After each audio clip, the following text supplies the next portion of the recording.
આપણે કરમાળા આવીને હોઈ ગયા હતા 2 કલાક અને અત્યારમાં ઉઠીને જઈએ છીએ કરમાળાથી આપણે સીધા ટેમ્બુણી નીકળશું ને ટેમ્બુણીથી પછી પંઢરપુર નીકળશું. તો અમે રૂટ તમને બતાવી દઉં એટલે પાછો વિડીયો લઈ લીધો અને હાલ્યા કરીશું. સિંગલ પટ્ટી રોડ છે ને ટોટલી તેલંગાણાની કર્ણાટકની મોટી ઓવરલોડ ગાડી બધી આ રોડ જ હાલે છે. આવો સિંગલ પટ્ટી રોડ છે જે કરમાળાથી ટેમ્બુણી નીકળે ને ટેમ્બુણીથી પછી પંઢરપુર આમ સોલાપુર સાઈડમાં રહી જાય. કરમાળા બાયપાસ વટીને ટેમ્બુડીવાળા રોડ પર ચા પીવા માટે ઉભા રહી આવી કંઈક હોટલ છે તમે જોઈ શકો છો. તો કાંઈક આ ચા પી લઈને બી પાછા રોડ સાઈડ જઈએ. 2 કલાક કોઈ ગયું મોડું ચા પીવા ઉભા રહી. આપણે ગુજરાત જેવી ખેટલા આપવા જેવી આપણે ગુજરાત ખેટલા આપવા જેવી ચા તો ન મળે પણ હાલે પીવી પડે. સવારના પોરમાં અત્યારે ટાઈમની વાત કરું તો 7 વાગ્યા છે અને મોડું થઈ ગયું છે. જોઈએ હવે કેટલા વાગ્યા પછી.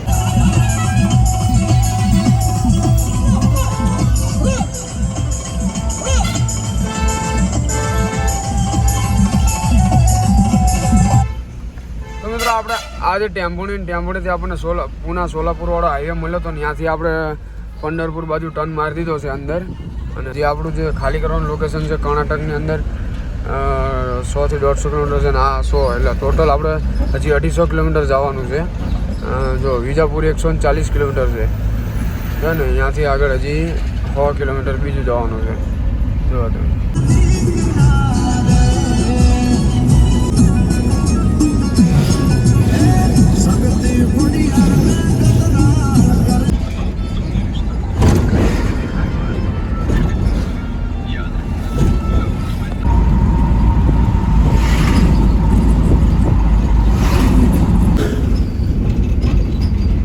આપણે અત્યારે વાગ્યા છે 10:30 ને 10:30 થયા છે અને આપણે આખું મહારાષ્ટ્ર પાર કરી દીધું છે ને હવે અહીંયાથી 5 કિલોમીટર આગળ કર્ણાટકની બોર્ડર છે અને પછી કર્ણાટક લાગી જશે. આપણે આખું ગુજરાત પાર કરી દીધું અને આખું મહારાષ્ટ્ર પાર કરી દીધું. હવે કર્ણાટક ચાલુ થઈ જશે તો આપણે કર્ણાટકમાં એન્ટર થવાનું છે અને કર્ણાટકમાં આપણે 150 કિલોમીટર અંદર ખાલી કરવા માટે જવાનું છે ગાડી. અને અત્યારે હાલ આપણે પહોંચ્યા છીએ જો તમે બાબા રામદેવ રાયકા રાજસ્થાની ઢાબા. તો ત્યાં કણ આપણે જમવાની ગણતરી છે કેમ કે રાતે જમ્યા નહોતા તો અહીં થોડું ઘણું જમી લઈએ. હાથ પગ મોઢું બ્રશ કરીને પછી ફ્રેશ થઈને પછી આગળ ખાલી કરવા માટે આપણે ગાડી જઈએ.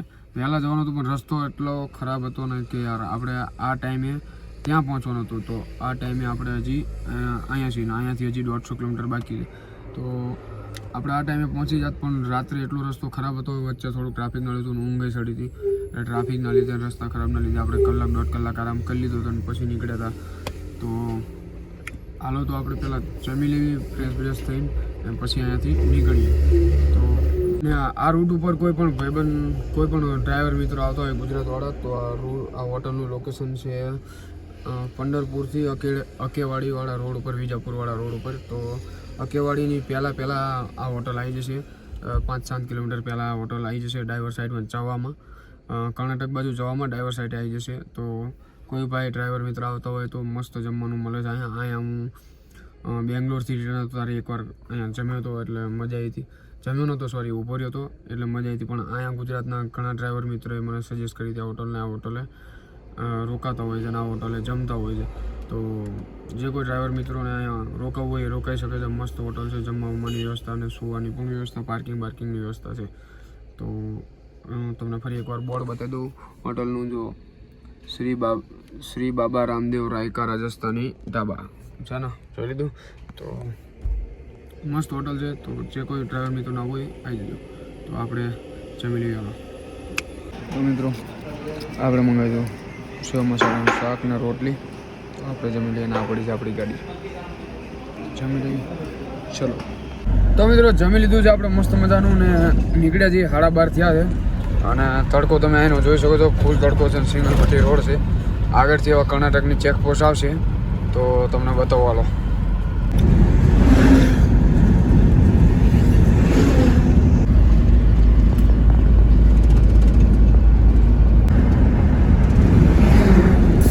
તો મિત્રો આપણે કર્ણાટકમાં એન્ટર થઈ ગયા છીએ. નાની એવી ચેકપોસ્ટ આવી હતી અને ઘા જતી રહી એટલે વિડીયો લેવાનો રહી ગયો. રિટર્નમાં દેખાશે તો બતાવીશ.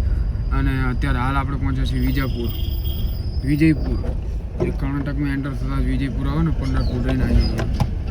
તો વિજયપુર બાયપાસ ઉપર છીએ આપણે અત્યારે હાલ.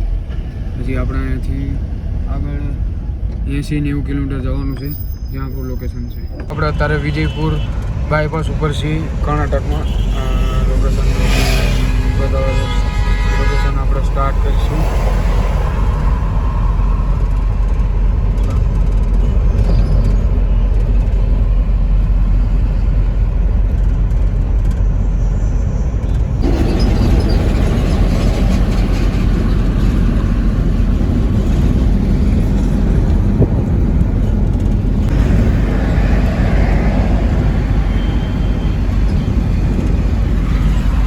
તો મિત્રો આપણે કર્ણાટકમાં એન્ટર થઈ ગયા હતા અને તમને ખબર છે કે આપણે વિજાપુર વટ્યા હતા. વિજાપુર વટ્યા પછી આપણે હાઈવે પકડ્યો હતો અને ત્યારે આપણે 80 કિલોમીટર વિજાપુરથી આગળ 80 કિલોમીટર કર્ણાટકના અંદર જવાનું હતું અને અત્યારે બાકી છે 50 કિલોમીટર અને આપણે હાઈવે મૂકી દીધો છે. ગામડાવાળા રોડે વળી ગયા છે.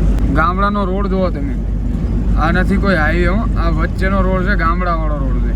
એટલો સ્મૂથ ને એટલો ક્લીન છે ને એટલો ચોખ્ખો છે ને, નહીં કચરો નહીં કાંઈ ને, એટલો સ્મૂથ, એકદમ ગાડી સ્મૂથ હાલે છે.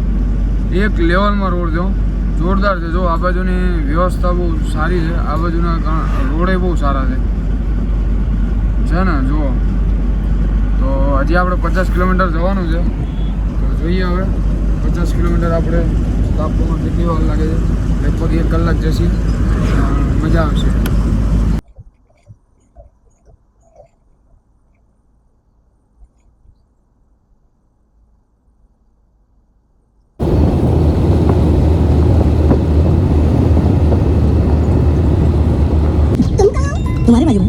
તો મિત્રો આપણે આપણા લોકેશન પર પહોંચવા આવ્યા છીએ. આપણે અહીંયાથી 3 કિલોમીટર દૂર છે આપણું લોકેશન ને 10 મિનિટ લાગશે આપણને લોકેશન ઉપર પહોંચતા, જ્યાં આપણી ગાડી ખાલી કરવાની છે. અને મારી વાંહે તમને બોર્ડ દેખાતું હશે જ્યાં હું તમને હમણાં વિડીયોમાં બતાવું. એમાં ગામનું નામ શું છે ને શું લખ્યું છે એ જો તમને કોઈને વાંચતા આવડતું હોય તો કોમેન્ટ કરી દેજો, કેમ કે મને જ નથી આવડતું. બરાબર, તો ફટાફટ કોમેન્ટ કરી દો અને વિડીયોને કરી નાખજો શેર. જુઓ તમને વાંચતા આવડતું હોય તો કોમેન્ટ કરી નાખો. હાલો વાંચો, ગાયક ઉભા રહેજો, હું ઝૂમ કરું. જો વાંચો, આવડે છે વાંચતા? કોમેન્ટ કરી લખજો, મને ખબર નથી શું નામ છે ગામનું. તો ફાઇનલી મિત્રો આપણે આપણા લોકેશન પર પહોંચવા આવ્યા છીએ. 3 મિનિટમાં પહોંચી જશું. તમે લોકેશનમાં જોઈ શકો છો. નામ કેવું આવે છે કંઈ ખબર નહીં, ગામનું નામ શું છે, પણ આપણે આપણા લોકેશન ઉપર પહોંચી ગયા છીએ. 3 મિનિટ ને 900 મીટર બાકી છે. તો આ કંઈક આવું ગામ છે, આવું કંઈક ગામ છે. જુઓ તો અહીંયા આપણે ખાલી કરવાનું છે.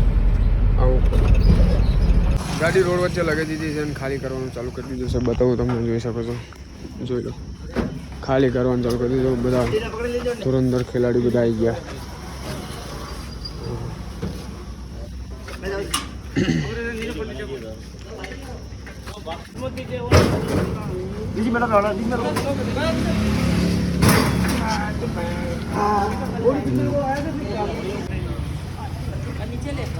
આપણી ગાડી ખાલી થઈ રહી છે. આપણે અહીંયાથી હાઇડ્રામાં ભરી હતી, પણ આમ જો અન્ના સોંટ્યા છે આ દુઃખ કરીને.